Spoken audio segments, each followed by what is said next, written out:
Du vélo à la moto maintenant avec un jeune pilote qui s'élancera sur son premier rallye Dakar. Il s'agit de Jean-Loup Lepant qui découvrira donc les dunes en Arabie Saoudite en janvier prochain. À 23 ans, il est champion des Hauts-de-France 2020 en motocross, 2 fois vice-champion de Picardie. Et il y a tout juste 20 ans, c'était son père Frédéric qui courait son premier Dakar. C'est l'histoire du tout premier dossier sport de cette rentrée. Il est signé Paul-Antoine Leclerc, Antoine Roignet et Cédric Delangle.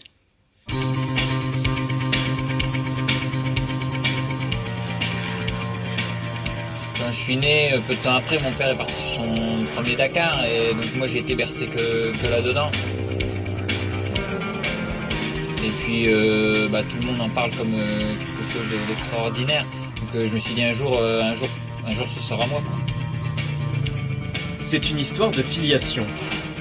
En 2002, Frédéric Lepant s'est lancé dans son premier Dakar. 20 ans plus tard, les rôles s'inversent. À la base, je l'ai pas du tout poussé, quoi. Ah non, c'était pas genre ça. Je veux dire, on n'a jamais voulu qu'il fasse de moto déjà. Ça a toujours été compliqué parce que mes parents ils savent ce que ça représente déjà comme sport et comme sacrifice, et donc ils voulaient pas que je fasse de motocross. Ça a été compliqué pour s'y mettre. Puis d'aller voir en Arabie Saoudite, ça m'a fait repenser à toutes les images là qu'on est en train de regarder sur.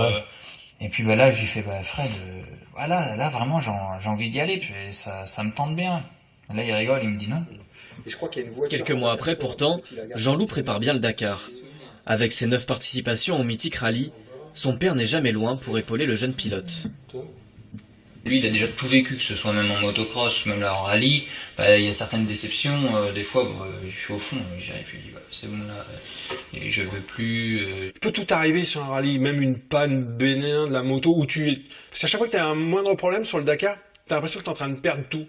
Parce qu'on sait pas perdre quoi, parce que de toute façon, il gagnera pas, c'est sûr. Donc aujourd'hui, ce qu'il faut, c'est prendre de l'expérience et d'aller au bout. Le fait d'aller au bout, c'est surtout de prendre de l'expérience tous les jours pour le futur, quoi. T'as pris 10 ans. Hein. Ouais. Après, je sais pas si c'est un passage de témoin ou c'est une autre. Ouais, non, moi je pense que c'est une autre aventure, je pense. Il y a deux. Voilà, on a vraiment notre vie de nomade, quoi, et ça nous plaît bien, quoi. C'est marrant. En plus, on a la chance de bien s'entendre, et puis d'avoir une passion commune. Le reste de l'année, Jean-Loup est surveillant dans un lycée. Un travail qu'il doit concilier avec sa passion et les heures passées dans son garage. J'ai vérifié tout ce qui est boulonnerie, normalement il y a pas de souci. Pour le Dakar, il doit connaître sa moto dans les moindres détails. Normalement il arrive rarement des petites galères, mais bon, il suffit que dans une chute on casse quelque chose, il faut réparer, vaut mieux avoir quelques petites notions de mécanique. À 23 ans, Jean-Loup sera l'un des plus jeunes pilotes à s'élancer sur le Dakar. Un pari osé, d'autant qu'après 10 ans de motocross, il a découvert le rallye il y a à peine 2 ans. Au début, ça a été un peu compliqué. Je me suis dit, mais ça marche vraiment fort, ça va vraiment vite. Et donc du coup, il a fallu que je m'entraîne vraiment avec, changer un peu ma préparation physique pour avoir un petit peu plus de force, parce que je manquais un petit peu de force. Donc on a comblé ça par le gainage. C'est vraiment les muscles profonds qui me manquaient. Et voilà. Prochaine étape en octobre avec le rallye du Maroc, une répétition générale avant le grand départ du Dakar, le 2 janvier en Arabie Saoudite.